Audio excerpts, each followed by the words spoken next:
உங்கள் துக்கம் சந்தோஷமாய்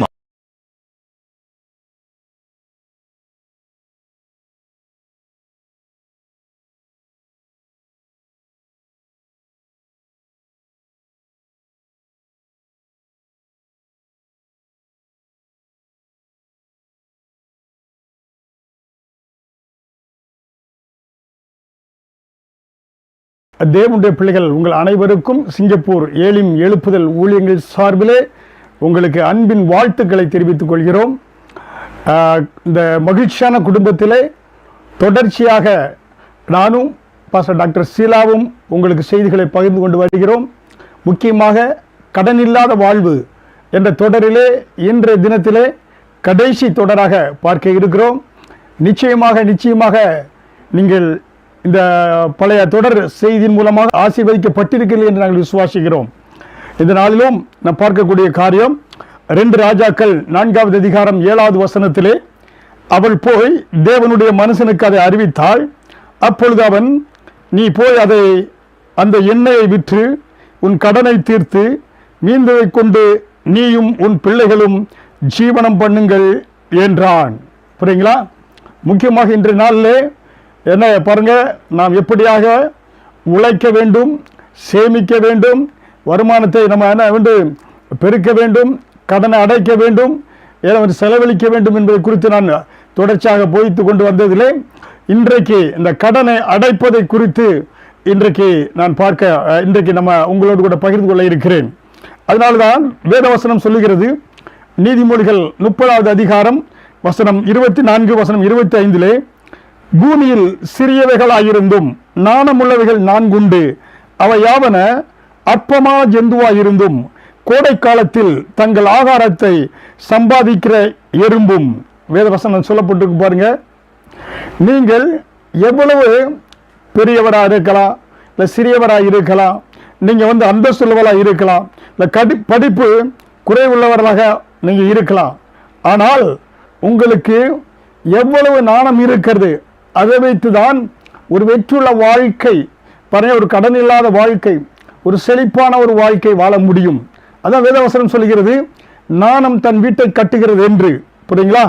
அதனால்தான் பார்த்தீங்கன்னாக்க பாருங்க, எறும்பு இடத்திலிருந்து நம்ம கற்றுக்கொள்ள வேண்டும் என்று நமக்கு ஞானியாகிய சாலமோன் நீதிமொழிகள் 30 வசனம் 24 25 மூலம் தெளிவுபடுத்துகிறார். அதனாலே பணம் ஒரு வல்லமை மிக்கது, சக்தி மிக்கது. பாருங்க, பணத்தோடு நமக்கு இருக்கிற அந்த பணத்தோடு நமக்கு ஒரு கவனமான ஒரு உறவு தேவை. ஏன்னா பணத்திற்கு சக்தி இருக்கிறது. எப்படியாக நீருக்கு பார்த்தீங்கன்னாக்க, காற்றுக்கு, நெருப்புக்கு, இயந்திரத்திற்கு, இப்படி பார்த்தீங்கன்னாக்க எப்படி வல்லமை இருக்கிறதோ அதே போல பணத்திற்கும் வல்லமை இருக்கக்கூடியதாக இருக்கிறது. இந்த இயற்கையான இந்த ஐம்புலன்னு சொல்றேன் பாருங்க, இந்த இயற்கையான காரியங்களை நாம் சரியான விதத்திலே பார்த்தீங்கன்னாக்க கையாளவில்லை என்றால் அது நம்மை அழித்து விடும். காற்றை சரியாக விதத்தில் காற்று வருகின்ற பொழுது பாதுகாப்பாக இருக்கவில்லை என்றால், நெருப்பு இருக்கின்ற பொழுது அதிலிருந்து பாதுகாப்பாக நம்ம இருக்கவில்லை என்றால், நீரில் இருந்து நம்ம பாதுகாப்பாக இருக்கவில்லை என்றால், இயந்திரத்தை நம்ம சரியாக கையாளவில்லை என்றால் அந்த வல்லமை நம்மை அழித்து விடும். அதே போல பணமும் பாருங்க வல்லமை மிக்கது, அதை நீங்க சரியாக கையாள வேண்டும். புரியுங்களா? அதனால்தான் நம்ம பாருங்க, ஒரு நல்ல மரியாதை உள்ள முதலாளிகிட்ட நம்ம தொடர்ந்து வேலை பார்ப்போம். அப்ப நீங்க பணத்தை சரியாக நீங்க கையாளவில்லை, மரியாதை இல்லை, பணத்துக்கு மரியாதை கொடுக்கவில்லை என்றால் பணம் உங்களை விட்டு பறந்து போய்விடும். அதனாலே நம்மிடத்தில் இருக்கக்கூடியவர்களை நாம் மதிக்க நம்ம என்ன செய்ய வேண்டும், கற்றுக்கொள்ள வேண்டியது மிக அவசியமாக இருக்கிறது. புரியுங்களா? அதனாலே அது பணமாக இருந்தாலும் சரி, நம்முடைய மனைவியாக இருந்தாலும், பிள்ளைகளாக இருந்தாலும், அவர்களுக்கு கொடுக்க வேண்டிய கனத்தை நம்ம கொடுக்க வேண்டும். அப்பொழுதுதான் நினைச்சுவாங்க, அது நம்மோடு கூட தொடர்ந்து நீடித்து நிலைத்து நிற்கக்கூடியதாக இருக்கும். அப்ப இங்க வேதத்தில் பார்க்கிறோம், இந்த யோசேப்பு பாருங்க, யோசேப்பினுடைய திட்டம் எப்படின்னாக்க, வேதத்திலே ஆபிரகாமை ஆண்டவர் நமக்கு வைத்திருக்கிறார். ஆபிரகாமை முன்னுதாரணமாக, ஈசாக்கை முன்னுதாரணமாக, யோசேப்பை முன்னுதாரணமாக, நவோமி, தாவீது, எலியா, எலிசா, இவர்கள் அனைவருமே பஞ்ச காலத்திலே இவர்கள் வாழ்ந்தவர்கள்.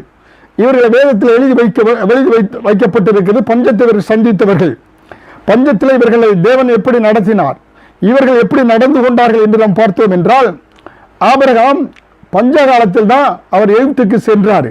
அங்கே சென்கின்ற பொழுதுதான் ஆகாரை கண்டுபிடித்தால் இஸ்மவேல் அதன் மூலம் வந்தான். கர்த்தர் அவனை கானான் தேசத்துக்கு அழைத்து சென்றார். அங்கே இருந்திருக்கலாம். பஞ்சம் வந்த உடனே அவர் எகிப்துக்கு சென்றார். பாருங்க, நவோமியுடைய கணவன் நவோமி எலிமெலேக்கு, நம்ம ரூத் புத்தகத்தில் பார்த்தா எருசலேம் அப்பத்தின் வீடு, தேவனுடைய வீடு, அங்கே இருந்து எரிகோ என்ற பாருங்க மேலிடத்திலிருந்து கீழே இருக்கக்கூடிய எரிகோ பட்டணத்திற்கு அவர்கள் சென்றாங்க. அங்கே சென்ற பொழுதுதான் நவோமியுடைய கணவன் எலிமெலேக்கு, ஏன்னா அவன் மரித்து போனான், அவனுடைய 2 பிள்ளைகளும் மரித்து போனார்கள் என்று நம்ம பார்க்கிறோம். புரியுங்களா? அப்ப தேவனை விட்டு தூரமாய் போகின்ற பொழுது, அப்பத்தின் விட்டை தூரமாய் போகின்ற பொழுது, ஆபிரகாமுக்கும் இஸ்ரவேல் தேசத்தில் பஞ்சம் வந்தது, அவர் எகிப்துக்கு போனார். எலிமெலேக்கும் பஞ்சம் வந்த பொழுது, ஏன்னா அப்ப தேவனுடைய வீட்டை விட்டு அவர்கள் எரிகோவுக்கு போனார்கள். அப்படி போகின்ற பொழுது அவர்களுக்கு ஆசீர்வாதம், அங்கே அதன் மூலமா நிறைவான ஆசீர்வாதத்தை அவர்கள் பெற்றுக்கொள்ளவில்லை.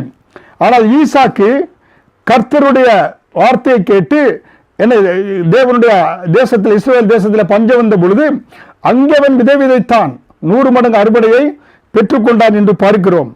எலியா மழைக்காக 7 முறை வேண்டிக் கொண்டார், மழை வந்தது என்று பார்க்கிறோம். எலியா தீர்க்கதரிசியின் மூலமாக இந்த விதவை போஷிக்கப்பட்டால் கடன் தீர்க்கப்பட்டது என்று பார்க்கிறோம். அதனால யோசேப்பினுடைய வாழ்க்கையில பார்க்கின்ற பொழுது எப்படியாக ஒரு சேமிப்பு முறையை அவர் கையாண்டார், நம்ம தெரிந்து கொள்ள வேண்டும். தேவனுடைய பிள்ளைகளாக இருக்கிற நீங்க யோசேப்பு எப்படி ஒரு பஞ்சகாலம் வருவதற்கு முன்பாக சேமிப்பு முறையை கையாண்டார் என்று ஆதியாகமம் 41வது அதிகாரம் வசனம் 46 முதல் 49 53வது வசனம் 57 முதல் 57 வசனம் வரை பார்க்கலாம். புரியுங்களா? அப்ப பார்க்கின்ற பொழுது முதலாவது பஞ்சம் வருவதற்கு முன்னதாக 7 பரிபூர்ண வருடங்கள் வருகிறது. அதுக்கப்புறம் தான் பஞ்சம் வருகிறது. அந்த நாட்களிலே பாருங்க, பணம் பார்த்தீங்கன்னாக்க பணத்தை சம்பாதிக்க சரிவர நிர்வாகிக்க தெரியாதவர்கள் பஞ்சம் பஞ்சத்தில் மாட்டிக்கொள்வாங்க. பணத்தை சரியாக நிர்வகிக்கக்கூடிய தெரிந்தவர்கள், கையாள தெரிந்தவர்கள் பஞ்சம் வருவதற்கு முன்பாக சேமிப்பை கடைபிடிப்பார்கள் என்பது நம்ம யோசேப்பினுடைய வாழ்க்கையிலிருந்து தெரிந்து கொள்ள முடியும். அதனால தேவன் முதல்ல திரட்சியான நாட்களை கொடுக்கிறாரு. கொடுத்த உடனே அப்புறம் என்ன செய்ய, அந்த திரட்சியான நாட்கள் நம்முடைய வாழ்க்கையில் இருக்கலாம். சேமிக்க மறந்தால் நம்ம என்ன செய்வோம், பஞ்ச காலத்தில் சிக்கிக் கொள்வோம். அதனால நம்ம பார்த்தீங்கன்னாக்க நம்முடைய வாழ்க்கையில நம்ம ஆண்டவர் நமக்கு ஞானத்தை கொடுத்து இருக்கிறார். நாமும் பஞ்ச காலம் வருவதற்கு முன்பாக சேர்த்து வைக்க வேண்டியது அவசியமாக இருக்கிறது. புரியுங்களா? சில உபதேசங்கள் சொல்லப்படும். கிறிஸ்தவர்கள் என்ன செய்யக்கூடாது, காப்புறுதி இன்சூரன்ஸ் எடுக்கக்கூடாது, சேமிக்கக்கூடாது என்று தவறான உபதேசங்கள் கூட இருக்கக்கூடியதாக இருக்கிறது. ஆனால் வேதத்திலே நமக்கு எழுதி வைக்கப்பட்டபடி நம்முடைய மூதாதையர்கள் எப்படி, முன்னோர்கள் எப்படியாக வாழ்ந்தார்கள் என்பதை நம்ம பார்த்து அதன் மூலமாக நம்ம கற்றுக்கொள்ள வேண்டியது அவசியம். அதனால்தான் வேதத்தில் பார்த்தா முதலாக வங்கிகளை திறந்ததே யோசேப்பு தான். புரியுங்களா? பார்வோனுக்கு யோசேப்பு சொன்ன அறிவுரை என்னன்னாக்க, பஞ்ச காலத்திலிருந்து தப்பி வைக்க விவேகமும் நாணம் உள்ள நிறைந்த மனிதர்களை நீ தேர்ந்தெடு, அவர் உங்களுக்கு நல்ல ஆலோசனை கொடுப்பார்கள் என்று அவன் சொன்னான். அதனால நம்ம என்ன பார்த்தீங்கன்னா, நாம் சம்பாத்தியத்தை விட நம்மிடம் இருப்பதை வைத்து நம்முடைய செல்வம் கணக்கிடப்படக்கூடியதாக இருக்கிறது. நீ எவ்வளவு சம்பாதிக்கிறீங்க இல்லை, நீங்க பார்த்தீங்கன்னாக்கா ஏன்னா 1 லட்சம் ரூபாய் சம்பாதிக்கலாம். ஆனா உங்ககிட்ட எவ்வளவு வைத்திருக்கிற வைத்தான் நீங்க உங்களுடைய மதிப்பு தீர்மானிக்கப்படக்கூடியதாக இருக்கிறது. புரியுங்களா? எவ்வளவு சம்பளம் வாங்குறீங்க என்று பார்த்தீங்கன்னாக்க வறுமையானவர்களுடைய கேட்க கேள்வி. வறுமையானவர் மனதில் நீங்க எவ்வளவு சார் சம்பளம் வாங்குறீங்கன்னு கேட்பாங்க. ஆனால் எவ்வளவு நீங்க செல்வம் சேமித்து வைக்கிறீர்கள் என்று செழிப்பினுடைய எண்ணம் உள்ளவர்கள் கேட்பாங்க. உங்கள்கிட்ட எவ்வளவு செல்வம் இருக்கு, சேமித்து வைத்திருக்கீங்க என்று கேட்கக்கூடியவர்கள் அது செழிப்பின் சிந்தனையாக இருக்கிறது. புரியுங்களா? நம்ம கோடிகளை சம்பாதிப்பதினாலே கோடீஸ்வரர் அல்ல, கோடிகளை சேமித்து வைத்திருப்பதனாலே நம்ம கோடீஸ்வரர்கள் என்று மக்கள் தீர்மானிப்பார்கள். அதனால்தான் சிறுக நம்ம சேமித்தால் பின்பாக நமக்கு பெரிய அறுவடையை பெரிய பார்த்தீங்கன்னாக்கா செல்வத்தை நம்ம வைத்துக் கொள்ள முடியும். அதனால்தான் நீதிமொழிகள் 6வது அதிகாரம் வசனம் 6 முதல் 8 பார்க்கின்ற பொழுது, சோம்பேறியே நீ எறும்பினிடத்தில் போய் அதன் வழிகளை பார்த்து நாணத்தை கற்றுக்கொள், அதற்கு பிரபும் தலைவனும் அதிகாரியும் இல்லாதிருந்தும் கோடை காலத்தில் தனக்கு ஆகாரத்தை சம்பாதித்து அறுப்பு காலத்தில் தனக்கு தானியத்தை சேர்த்து வைக்கும். புரியுங்களா? பாருங்க, எவ்வளவு இந்த எறும்புக்கு லீடர் கிடையாது, தலைவன் கிடையாது, வழிகாட்டி கிடையாது. ஆனால் எறும்பு மழை காலத்திற்கு முன்பாகவே தனக்கு தேவையான ஆகாரத்தை சேமித்து வைக்கக்கூடியதாக இருக்கிறது. இப்போ தேவனுடைய பிள்ளைகளாக இருக்கிற நீங்கள் உங்கள் வாழ்க்கையில் சம்பாத்தியம் பண்ணுங்க, சேமிங்க, முதலீடு செய்யுங்க, வருமானத்தை பெருக்குங்க, செலவழிங்க. இந்த 5 காரியம் தான். சம்பாதியுங்கள், சேமியுங்கள், முதலீடு செய்யுங்க, வருமானத்தை பெருக்குங்க, செலவழிங்க. இந்த 5ஐயும் மனதில் வைத்து நீங்க வாழ்ந்தீங்கன்னா ஒரு செல்வ செழிப்பான வாழ்வு நீங்க வாழ முடியும். புரியுங்களா? அதனால தான் அங்க என்ன சொல்கிறாரு யோசேப்பு, ஜனங்கள் உங்கள் விளைச்சலில் 5ல் 1 பங்கு முதல்ல நீங்க என்ன செய்யணும், வந்து பார்வோன் இடத்துல நீங்க கொடுக்க வேணும். ஸ்டோர் ஹவுஸ்ல நீங்க இருக்கக்கூடிய கிட்டங்கில சேமிப்பு கிடங்குல 5 விளைஞ்சிச்சுன்னா அதுல 1 பங்கு நீங்க கொடுத்துட்டு 4 பங்கு நீங்க வைத்துக் கொள்ளணும். இந்த 1 பங்கு தான் சேமிப்பு. பஞ்ச காலத்திற்கு முன்பாக வருவதற்கு முன்பதாக நீங்கள் சேமிக்கக்கூடிய ஒரு பங்கு. புரியுங்களா? அதனால்தான் வந்து இன்றைக்கு உங்க வாழ்க்கையில 6 மாதத்துக்கு வேலைக்கு போகலைனாலும் என்னால உட்கார்ந்து நன்றாக கவலை இல்லாம சம்பாதிக்க முடியும் என்று உங்களால் சொல்ல முடியுமா? ஏன்னா நன்றாக இருந்த நாட்களில் சேமிக்கவில்லை என்றால் 6 மாதம் என்ன, 1 மாதம் கூட காலம் தெளிவது கஷ்டமாக இருக்கும். அதனால எப்பொழுது குறைந்தது ஒரு 6 மாதத்திற்கு நான் வேலையை செய்யவில்லை என்றாலும் என்னிடத்தில் குடும்பத்தை நடத்துவதற்கு, என்னுடைய எல்லா சேவைகளை சந்திப்பதற்கு என்னிடத்தில் சேமிப்பு இருக்கிறது என்று சொல்லக்கூடிய ஒரு வாழ்க்கை வாழ வேண்டும். அப்படி வாழ்வதற்கு தீர்மானம் நீங்க எடுக்க வேண்டும். புரியுங்களா? அதனால அது நம்முடைய குறிக்கோளாக இருக்கணும். அப்ப நீங்க சம்பாதித்த பணத்தை சொல்றாரு 5ல் 1 ஸ்டோர் ஹவுஸ்ல கொண்டு வாங்க அப்படி சொன்னாரு. எல்லாரும் கொண்டு வந்து எல்லாம் அவனுடைய சேமிப்பு கிடங்களை கொடுத்தாங்க. தேசத்தில் பஞ்சம் வந்த பொழுது எல்லா ஜனங்களும் யார்கிட்ட வந்தாங்க, பார்வோனிடத்து வந்தவங்க பாரு சொன்னா யோசேப்பு பாருங்க. தேசத்தில் எகிப்து தேசத்தில் அத்தனை கிட்டங்கி குடவுன் வங்கியினுடைய எல்லா கீயும் யோசேப்பினுடைய இடவாரில் தொங்குனது. எல்லா ஜனங்களும் அவனை தேடினார்கள். அவன் எல்லா ஜனங்களுக்கும் கிட்டங்களை திறந்து விட்டு வந்து பாத்தீங்கன்னாக்க ஆகாரத்தை தானியத்தை அள்ளி வீசினான் என்று பார்க்கிறோம். காரணம் நாணமும் வேகம் உள்ளவனாக அவன் இருந்ததினாலே. ஆனா மீதி அந்த 4% என்ன சொல்றான், 4% நீங்கள் போய் உங்களுடைய குடும்ப காரியங்கள், குடும்பத்தை நன்றாக கவனிங்க, அனுதின காரியங்களை கவனிங்கன்னு சொல்லி ஆதியாகமம் 47:24 பஞ்ச காலத்தில் ஆகாரம் வாங்க வந்த ஜனங்களிடத்தில் யோசேப்பு விளைவில் 5ல் 1 பங்கை பார்வோனுக்கு கொடுக்க வேண்டும், மற்ற 4 பங்கும் வயலுக்கு விதையாகவும் குடும்பத்திற்கும் குழந்தைகளுக்கும் ஆகாரமாகவும் உங்களுடையதாக இருக்கட்டும் என்றான். பாருங்க, அந்த 4 பங்கு வந்து பாத்தீங்கன்னா வயலுக்கு, விதைப்புக்கு, குடும்பத்திற்கு, மனைவிக்கு, பிள்ளைகளுக்கு அது ஆகாரமா இருக்கட்டும் என்று சொன்னார். நீங்க சம்பாதிக்கிற எல்லா பணம் எப்ப பார்த்தாலும் பணம் சம்பாதிப்பு அந்த எண்ணத்தில் இருக்காதபடி சம்பாதித்து குடும்பத்துக்கு செலவழிப்பதற்கு நேரத்தையும் பணத்தையும் நீங்க ஒதுக்க வேண்டும். புரியுங்களா? வாரத்தில் ஒரு நாள் நீங்க ஒதுக்கி குடும்பத்தோடு கூட நேரத்தை நீங்க செலவழிக்கணும், பணத்தை நீங்க செலவழிக்க வேண்டும். அதனால்தான் யோசேப்பு அறிவாளியாக இருந்ததினாலே எகிப்து தேசம் மட்டுமல்ல, சுற்றி இருக்கிற எல்லா தேசத்தில் இருக்கிற ஜனங்களும், இஸ்ரவேல் தேசத்தில் இருக்கிற ஜனங்களும் கூட அவன் காப்பாற்றினான் பஞ்ச காலத்தில் என்று பார்க்கிறோம். ஹல்லேலூயா! அப்படி என்றால் பணம் யாரிடத்தில் வரும் பாருங்க, தனது வருமானத்தை 10ல் 1 சேமிப்பவர், 10ல் 1 தேவனுக்கு கொடுப்பவர்களுக்கும் சேமிப்பவர்களிடத்துல பணம் வரும். புரியுங்களா? 10ல் 1 கர்த்தர் உங்களுக்கு கொடுத்த திறமையினால தாளந்தினால சம்பாதிச்சீங்களா, அதுல 10ல் 1 நீங்கள் தேவனுக்கு கொடுக்க வேண்டும். புரியுங்களா? அவர்கிட்ட பணம் வரும். 20 வயதில் ஒவ்வொரு மாதமும் 100 ரூபாய் நீங்க சேமித்து வைத்தீங்கன்னா 40 வயது வருகின்ற பொழுது அது கூட்டு வட்டியில போட்டீங்கன்னா 10 லட்சம், 1 மில்லியனுக்கு உங்களுக்கு அந்த கூட்டு வட்டியில பணம் வரும். புரியுங்களா? நல்ல வியாபாரத்தில் முதலீடு செய்பவர்களுக்கு பணம் தேடி வரும். புரியுங்களா? நல்ல நாணமுள்ள ஆலோசனைக்காரர்களின் உதவியோடு, நல்ல கவுன்சிலர்களோடு நல்ல ஆலோசனை செய்து நீங்க முதலீடு செய்தீங்கன்னா உங்களிடத்துல பணம் தேடி வரும். புரியுங்களா? தனக்கு தெரியாத, பழக்கம் இல்லாத தொழிலில் அதிக ஆசைப்பட்டு அவசரப்பட்டு முதலீடு செய்தா பணம் உங்களிடத்தில் தங்காது, கடனாளியா உங்களை கொண்டு போய்விடும். புரியுங்களா? உடனடியாக பணக்காரராக ஆகிவிடலாம் என்ற அவசர கோலத்தோடு பதவியடைப்போடு நீங்க இன்வெஸ்ட்மெண்ட் பண்ணி காரியத்தில் இறங்கினா பணம் உங்களை விட்டு போய்விடும். புரியுங்களா? சுருக்கமாக நாங்கள் சொல்லணும்னாக்கா பணம் யார் எடுத்து வரும்னாக்கா வந்து நன்றாக ஜெபித்து ஒவ்வொரு காரியங்களும் ஜெபித்து கர்த்தருடைய நாமத்தை மகிமைப்படுத்தக்கூடிய காரியங்கள் தேவனுக்கு இது பிரியமா என்று நீங்க முதல்ல ஜெபிக்க வேண்டும். இரண்டாவது செலவுகளை கட்டுப்படுத்த வேண்டும். மூன்றாவது சேமிப்பை நீங்க பெருக்க வேண்டும். நஷ்டம் வராமல் பார்த்துக் கொள்ள வேண்டும். சம்பாதிக்கும் திறனை நீங்க வளர்த்து கொண்டே செல்ல வேண்டும். எதிர்கால வருமானத்தை உறுதி செய்ய வேண்டும். ஒரு வழியில் இல்ல 3-4 வழிகளில் வருமானம் வருமாறு வருகிற வழியிலே நீங்கள் என்ன எல்லா வழிகளை உருவாக்கி வைத்திருக்க வேண்டும். புரியுங்களா? கர்த்தருக்கு கொடுப்பதையும் ஏழைகளுக்கு கொடுப்பதையும் நீங்க நிறுத்தக்கூடாது. புரியுங்களா? கொடுங்கள் அப்பொழுது கொடுக்கப்படும் என்று சொன்னது போல இந்த 7 காரியங்கள் இங்க பரிபூர்ண ஆசீர்வாதங்களை பெற்றுக்கொள்ளா முதலாவது தேவனிடத்தில் ஆலோசனைகள் ஜெபிக்கணும். கடைசியாக கர்த்தருக்கும் கொடுக்கணும். கர்த்தருடைய ஏழைகளையும் நீங்கள் கவனிக்க வேண்டும். புரியுங்களா? அதனால தேவனுடைய பிள்ளைகளாக இருக்கிற நீங்கள் இந்த சொல்லப்பட்ட இந்த காரியங்கள் பணம் எப்படி உங்களுக்கு வர வேண்டும் என்று சொல்லப்பட்ட காரியங்களை கேட்டு அதன்படி வாழ நீங்கள் என்ன முயற்சி எடுக்க வேண்டும். அடுத்த பாருங்க முதல்ல எந்த ஒரு வியாபாரம் செய்வதற்கு முதலீடு என்ன? உங்களை நீங்களே முதலீடு செய்யணும். புரியுங்களா?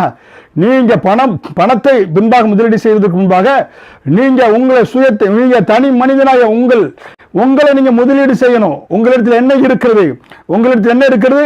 நேரம் இருக்கிறது. உங்களிடத்தில் சக்தி இருக்கிறது. உங்களிடத்தில் அறிவு இருக்கிறது. உங்களிடத்தில் சுயநம்பிக்கை இருக்கிறது. உங்களிடத்தில் தொடர்புகள் கம்யூனிகேஷன் செய்ய முடியும். உங்களிடத்தில் அனுபவங்கள் இருக்கிறது. உங்களிடத்தில் சிந்தனை ஆற்றல் இருக்கிறது. உங்களிடத்தில் ஆக்கப்பூர்வமான மனோபம் சிந்திக்கக்கூடிய நல்ல மனநிலைமை இருக்கிறது. சிக்கலை தீர்க்கக்கூடிய அணுகுமுறை உங்களிடத்தில் தான் இருக்கிறது. முடிவெடுக்கும் திறன் நீங்க உங்க பிசினஸ்ல அடுத்தவங்க முடியல, நீங்க தான் முடிவு எடுக்கணும். அந்த திறன் உங்களிடத்தில் இருக்கிறது. பயிற்சி அளிக்கும் திறன் இந்த முதலீடு எல்லாம் உங்களிடத்தில் இருக்கிறது. மக்கள் தொடர்பு திறன் புரியுங்களா? ஏன்னா அந்த ரிலேஷன்ஷிப் அந்த தொடர்பு திறன் உங்களிடத்தில் தான் இருக்கிறது. மார்க்கெட்டிங் அறிவு எப்படியாக இந்த ப்ரோமோட் பண்ணுவது, ஏன்னா அதை விளம்பரப்படுத்துவது அது உங்ககிட்ட அந்த திறமை இருக்கிறது. அதே போல கட்டுமான திறன் உங்களிடத்தில் இருக்கிறது. பொறியியல் திறன் உங்களிடத்தில் இருக்கிறது. தொழில்நுட்ப அறிவு உங்களிடத்தில் அந்த முதலீடு இருக்கிறது. அதே போல மென்பொருள் திறன் பார்த்தீங்கன்னாக்கா அந்த மென்பொருட்கள் இப்ப இருக்கிற எலக்ட்ரானிக் டிவைசஸ் எல்லாம் நீங்க கையாண்டீங்கன்னா அதை வைத்து உங்க பிசினஸ்ல நன்றாக நீங்க முன்னேறி செல்ல முடியும். நகைச்சுவை உணர்வோடு எப்பொழுதும் கோபத்தோடு இருந்தா என் பிசினஸ் செய்ய முடியாது. நகைச்சுவை உணர்வு நீங்க முதலீடு செய்ய முடியும். பேச்சாற்றல் நல்ல பேச்சாற்றல்னாலே எப்படி ரெப்ரசன்டேட்டிவ் மெடிக்கல் ரெப்ரசன்டேட்டிவ் பேசி ஆர்டர் பிடிக்கலாம் பாருங்க. பேச்சாற்றல் மூலமாக நீங்க தொழிலை வர்த்திக்க செய்ய முடியும். அந்த முதலீடு உங்களிடத்தில் இருக்கிறது. எழுத்தாற்றல் நன்றாக எழுதி என்ன பேச முடியும், லெட்டர் எழுத முடியும். புரியுங்களா? கலைத்திறன்கள் உங்களிடத்தில் இருக்கிறது. யோசனைகள் உங்களிடத்தில் இருக்கிறது. ரத்தம், வியர்வை, கண்ணீர் எல்லாம் நான் சொல்லப்பட்ட எல்லா முதலீடும் உங்களுக்குள்ளதான் இருக்குங்க. உடனே உலகத்தில் இருப்பவனை காட்டி உங்களுக்கு இருக்கிறவர் பெரியவர் என்ற வேத வசனத்தின்படியாக ஏன்னா இந்த திறமையெல்லாம் உங்களுக்குள்ள இருக்கிறது. இயேசுவான உங்களுக்குள்ள இருக்கிறது போல இந்த திறமைகள் எல்லாம் உங்களிடத்தில் முதலீடு செய்யக்கூடிய எல்லாம் இருக்கிறது. இந்த முதலீடு நீங்க முதல்ல போடுங்க. புரியுங்களா? அப்ப நீங்க என்ன செய்ய முடியும்? நல்ல வருமானத்தை பெருக்க முடியும். புரியுங்களா? அப்ப நம்ம வருமானத்தை பெருக்கக்கூடிய காரியங்களை பார்த்தோம். கடைசியாக பார்க்கக்கூடியது கடனை நம்ம திருப்பி கொடுக்க வேண்டும். எங்க கடன் வாங்கினாலும் அந்த கடனை திருப்பி கொடுக்க வேண்டியது அரசாங்க சட்டம் அல்ல, தார்மீக நெறியும் அதுதான். கடனை வாங்கிவிட்டு அதை நம்ம என்ன செய்ய வேண்டும்? கொடுப்பதுதான் தார்மீகமும் சட்ட ரீதியான கடமையாக இருக்கிறது. அதனால இங்க எது சொல்கிறாரு? சங்கீதம் 37:2 துன்மார்க்கன் கடன் வாங்கி செலுத்தாமற் போகிறான். துன்மார்க்க ஜீவன் செய்யக்கூடாது. புரியுங்களா? 2 ராஜாக்கள் 4:7 அவள் போய் தேவனுடைய மனுஷனுக்கு அதை அறிவித்தாள்.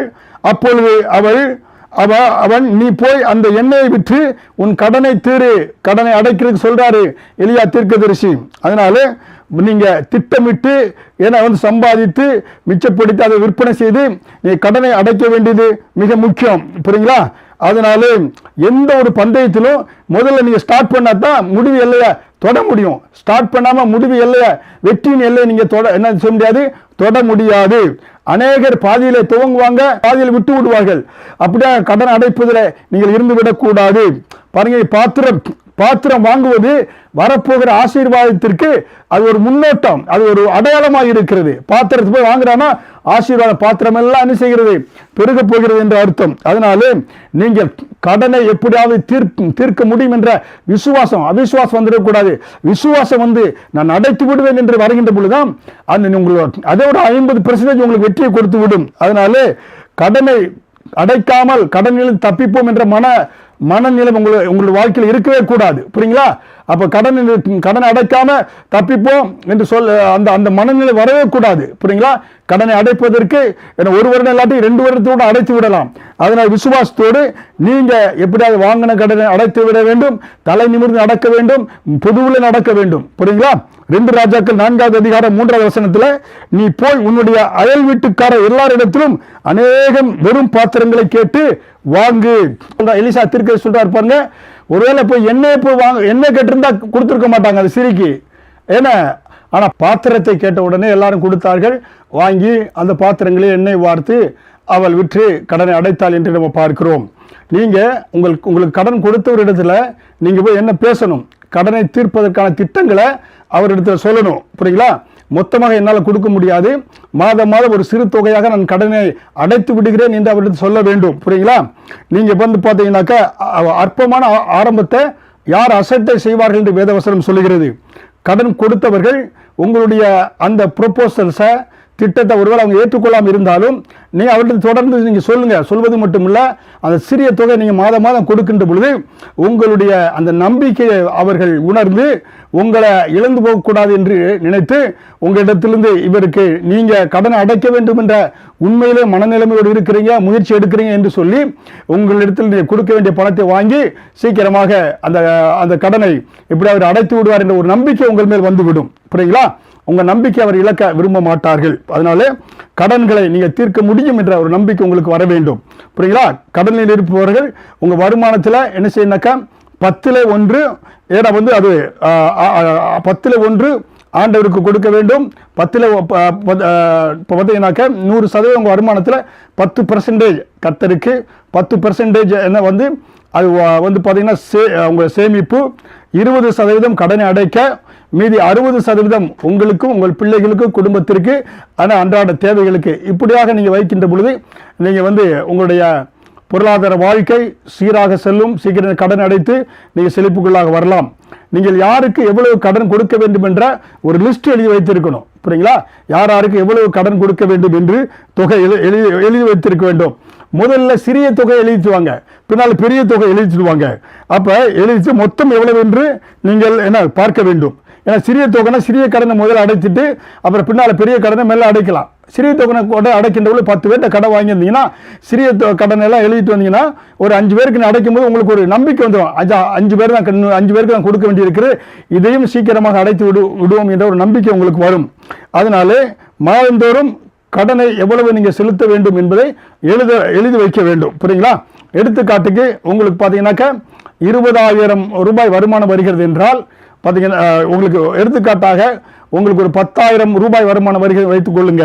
உங்களுடைய கடன் பார்த்தீங்கன்னாக்கா ஒரு 3 பேர்கிட்ட நீங்கள் கடன் வாங்கியிருக்கீங்க.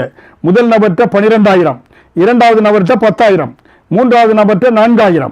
முதல்கிட்ட 12,000, 2வது நபர்கிட்ட 10,000, 3வது நபர்கிட்ட 4,000. இப்படி வாங்கியிருக்கீங்கன்னா மொத்தம் 24,000 கடன் இருக்கிறது.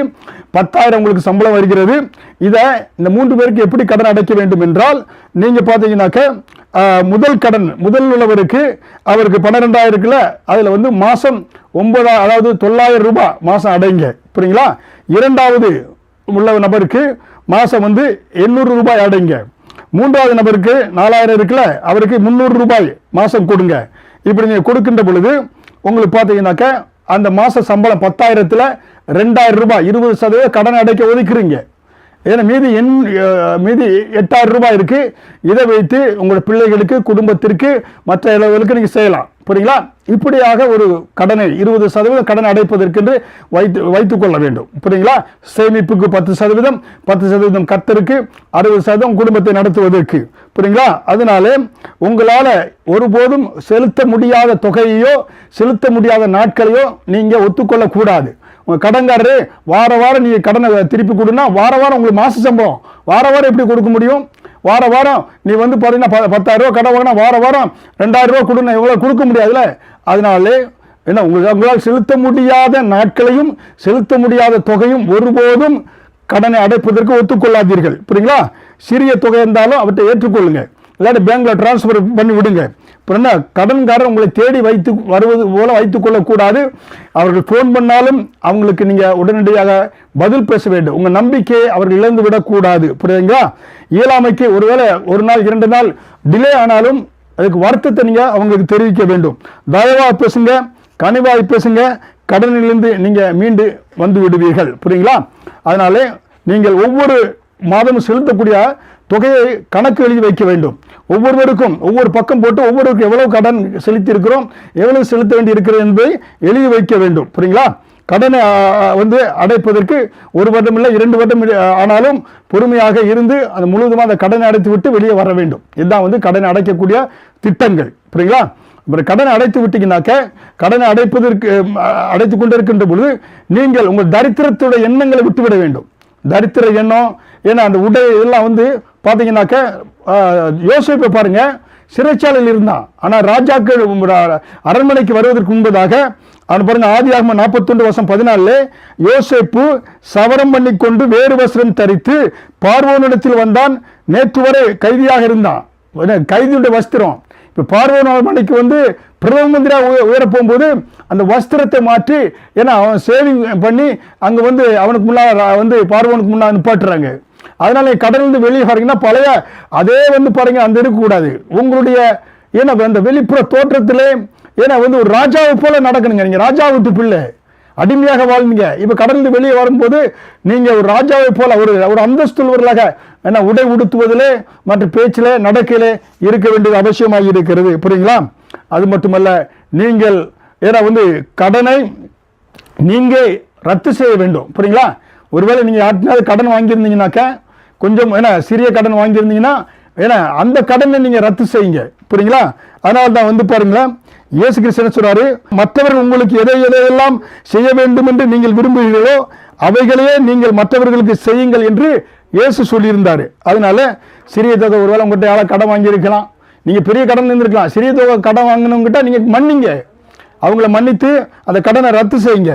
அப்ப உங்களுடைய பெரிய கடனை ரத்து செய்வதற்கு ஆண்டவர் வழிவாசல்களை திறப்பார். புரியுங்களா? மற்றவர்களுக்கு நீங்க மனம் இருக்கின்ற பொழுது ஆண்டவர் உங்களுக்கு வானத்தின் பலகணிகளை திறப்பார், மனம் இருங்குவார்.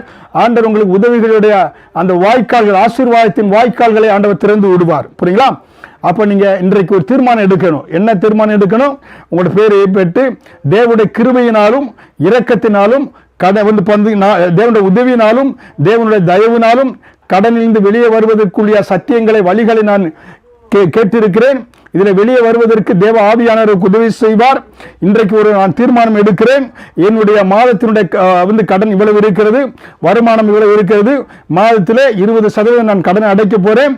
அதி சீக்கிரத்தில் கடனை அடைத்து கடனிலிருந்து வெளியே பொருளாதார சுதந்திரத்தோடு வாழ்ந்து நானும் என் வீட்டாரும் பிள்ளைகளும் மனைவி பிள்ளைகளும் பொருளாதார சுதந்திரத்தோடு கூட வாழ்வோம் என்று சொல்லி இந்த கடனை நான் இன்னும் 1 வருடத்தில் அடைத்து விடுவேன், இல்லை 2 வருடத்தில் அடைத்து விடுவேன் என்று நான் தீர்மானம் எடுக்கிறேன் என்று சொல்லி ஒரு உறுதிமொழி நீ எடுக்க வேண்டும். புரியுங்களா?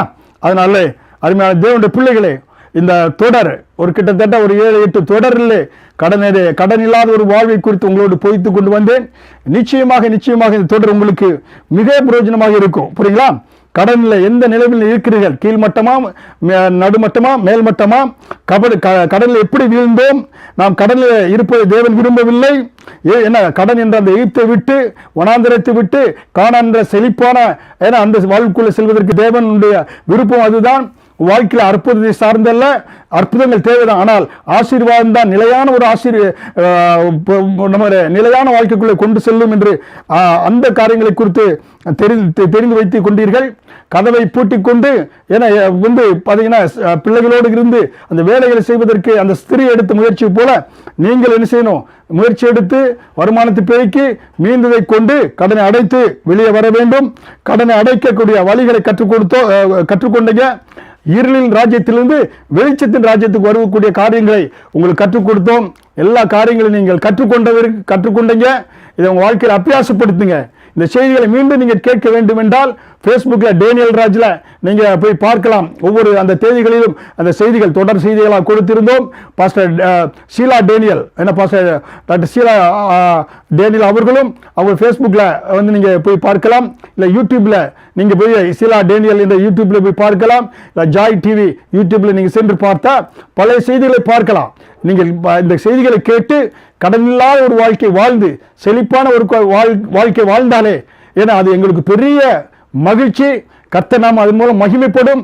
உங்களோடு கூட ஒரு பெரிய ஏன்னா வந்து ஒரு ஒரு பெரிய ஒரு விடுதலையின் செய்தியை உங்களோடு பகிர்ந்து கொண்டேன் என்று பகிர்ந்து கொண்டேன் என்று நினைக்கின்ற பொழுது மிக மகிழ்ச்சியாக இருக்கிறது.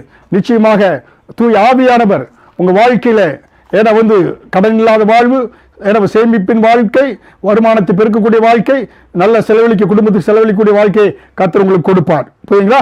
அதனாலே இந்த வேளையில் உங்களுக்காக நான் பிரார்த்தனை செய்கிறேன். அருமையான இயேசு இரட்சகரே, இந்த அருமையான வேளையில் இந்த தொடர் செய்தி மூலமாய் ஜனங்களோடு நீ பேசினீர். இந்த தொடர் செய்தி கொடுக்கப்பட்ட நேரத்திற்காய், கிருபைக்காய், தயவுக்காக நன்றி செலுத்துகிறேன் அப்பா. கேட்ட ஆண்டவரே செய்தியின் வழியாக இந்த ஒவ்வொரு குடும்பங்களில் இருக்கிற கடன் பிரச்சனை நீங்கட்டும், தரித்திரம் நீங்கட்டும், செல்வ செழிப்பு ஒவ்வொரு குடும்பங்களில் உண்டாகட்டும். வானத்தின் மதங்களை திறப்பீராக. ஒவ்வொரு வரவேண்டிய ஒவ்வொரு குடும்பத்தினுடைய ஆசீர்வாதங்களுடைய எல்லா வாய்க்கால்களும் இந்த செய்தி கேட்டுக்கொண்டிருக்கிற குடும்பத்துக்கு நேராக திருப்புவீராகப்பா. இவங்க கடனில் எந்த நிலைமையில் இருந்தாங்க என்பதை உணர்ந்து கொண்டாங்க. அதிலிருந்து வெளியே வருவதற்குரிய எல்லா வழி வாசல்களை நீங்க திறந்து ஆசீர்வாதத்தை கொடுப்பதற்காக நன்றி. ஒவ்வொரு குடும்பங்களிலே அற்புதங்கள் மட்டுமல்ல, ஆசீர்வாதங்கள் நிரந்தரமாக இருக்கும்படியாக நான் செபிக்கிறேன். நீங்க கூட இருந்து காத்து நடத்தும், அற்புதம் செய்யும், அதிசயம் செய்யும். இயேசு கிறிஸ்துவின் மூலம் ஜெபிக்கிறேன் ஜீவனுள்ள நல்ல பிதாவே, ஆமென்.